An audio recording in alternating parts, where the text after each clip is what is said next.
Hello friends, கௌஷிக்கு birthday வர்றது அப்படின்னால நம்ம வீட்டிலே கேக் பண்ணலாம். நம்மக்கிட்ட ஓடிச்சு இருக்குல்ல, நம்ம கேக் ட்ரை பண்ணலாம் அப்படின்னு சொல்லிட்டு ட்ரை பண்ணிகிட்டு இருந்தோம். இதுதான் ஃபஸ்ட் டைம் நான் வந்து கேக் வீட்டில் ட்ரை பண்ணுறது. இதுக்கு முன்னாடி ப்ரௌனி பண்ணியிருக்கோம், பட்டர் பிஸ்கட், பீட்சா இதெல்லாம் பண்ணிட்டோம். ஆனால் இது வந்து கேக் பர்த்டே கேக் அப்படின்னும்போது எப்படி வரும் வராது அப்படின்ட்டு எங்களுக்குள்ளே ஒரு மாதிரி போயிட்டே இருந்தது.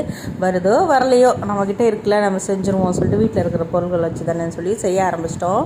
நானும் ஃப்ரெண்டும் சேர்ந்து தான் செஞ்சோம். கேக் பேஸ்லாம் ரெடி பண்ணியாச்சு. முட்டை, பேக்கிங் பவுடர், பேக்கிங் சோடா எல்லாமே வீட்டில் இருந்தது. மைதா போட்டு இப்போ வந்து கேக்கையும் வந்து பேக் பண்ணி எடுத்துட்டோம். கேக் வந்து நல்லா புஷ்ஷுன்னு மேலே வெந்து வந்துச்சு. அதை போய் பார்த்துட்டு வந்துக்கிட்டே இருந்தோம். இப்போ மீதி இருந்த மாவு வந்து ரவுண்டு ட்ரேயில் ஊட்டிட்டோம். பசங்களுக்கெல்லாம் சாப்பிட கொடுத்துட்டோம். நல்லா சாஃப்டாக வந்துருந்தது. நாங்கள் எதிர்பார்க்கவே இல்லை.